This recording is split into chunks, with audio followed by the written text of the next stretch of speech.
All right, let's dive right into this high-yield explainer to get you completely prepared for your atomic structure exam.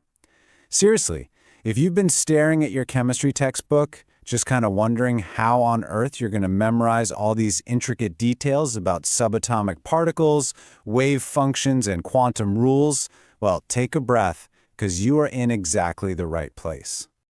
We are going to distill a very dense textbook chapter into the absolute must-know concepts, so you can walk into your test with total confidence. Think of this as your ultimate cheat sheet, brought to life. We're stripping away all the fluff and focusing exclusively on the core principles, the historical experiments, and those fundamental rules that your professors are practically guaranteed to test you on. So, here is your study guide syllabus. We've broken it down into 4 critical buckets of information. First, the fundamental building blocks. Then, the evolution of atomic models. Next, the quantum mechanical model. And finally, the rules for electronic configuration. Okay, kicking things off with Section 1, the fundamental building blocks. So the crucial point here is memorizing this table. You absolutely must know the relative charges and masses of electrons, protons, and neutrons by heart. If you look closely at the relative charges, an electron is a -1, a proton is a +1, and a neutron is just a solid 0. And when we're talking about mass, which is measured here in atomic mass units, or U, notice how the electron's mass is just this tiny, tiny fraction. It's 0.00054. compared to the proton and neutron, which both have an approximate mass of 1. When you're sitting there balancing equations or calculating atomic mass on your exam, this is the foundational data you're going to rely on. And this perfectly illustrates how we actually calculate an atom's mass and charge. Keep in mind, protons and neutrons reside right there in the nucleus, which is exactly why they're collectively known as nucleons. Now, your atomic number, represented by the letter Z, is literally just your proton count. And in a perfectly neutral atom, that positive charge is balanced out perfectly by an equal number of negative electrons. To get your mass number, or A, you just add up those heavy nucleons, so the protons plus the neutrons. I cannot stress this enough. These formulas are non-negotiable for exam day. Now pay close attention to this one, because exams absolutely love to trick you on this exact comparison. You need to lock in the difference between isotopes and isobars right now. So isotopes are the same element, meaning they have the exact same atomic number, or number of protons, but they have a completely different number of neutrons, which changes their overall mass number. Isobars are the exact flip side. They have the same mass number, but completely different atomic numbers, which means they are entirely different elements that just happen to weigh the same. So don't let your professor catch you mixing those two up. Moving right along to Section 2, Evolution of Atomic Models. It's honestly kind of funny how quickly scientists kept proving each other wrong. We start back in 1808 with John Dalton, a British schoolteacher, who proposed that the atom was the ultimate, uncuttable, indivisible particle of matter. But then by the 1850s, Faraday was passing electricity through these partially evacuated glass tubes, called cathode ray tubes, and he discovered a stream of negatively charged particles that we now know as electrons. So Dalton's indivisible atom suddenly very divisible.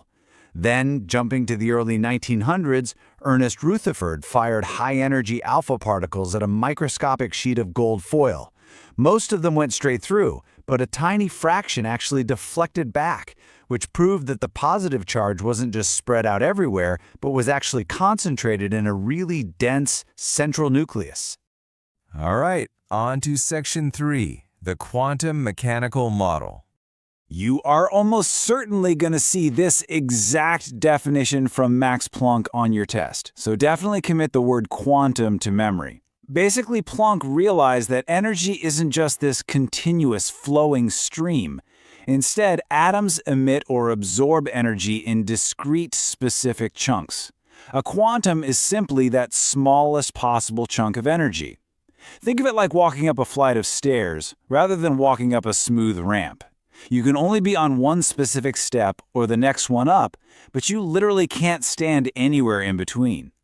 Now, what's really fascinating here is that an orbital isn't some fixed path, like a planet orbiting the sun. Instead, it's actually a wave function, which is represented by the Greek letter psi that describes where an electron is mathematically likely to be found. It's essentially a probability map. And here's a massive rule to remember. One atomic orbital can hold a maximum of 2 electrons. All the information about how an electron behaves is packed right into that wave function. And that brings us to our final part, Section 4, Rules for Electronic Configuration. These 3 steps, they are your golden rules for electronic configuration. If you follow them exactly, you honestly can't go wrong. First up is the Aufbau Principle. Basically, electrons are lazy. They are always going to fill the lowest energy orbitals first. Second, we have the Pauli Exclusion Principle, which says that no 2 electrons in an atom can have the exact same set of 4 quantum numbers.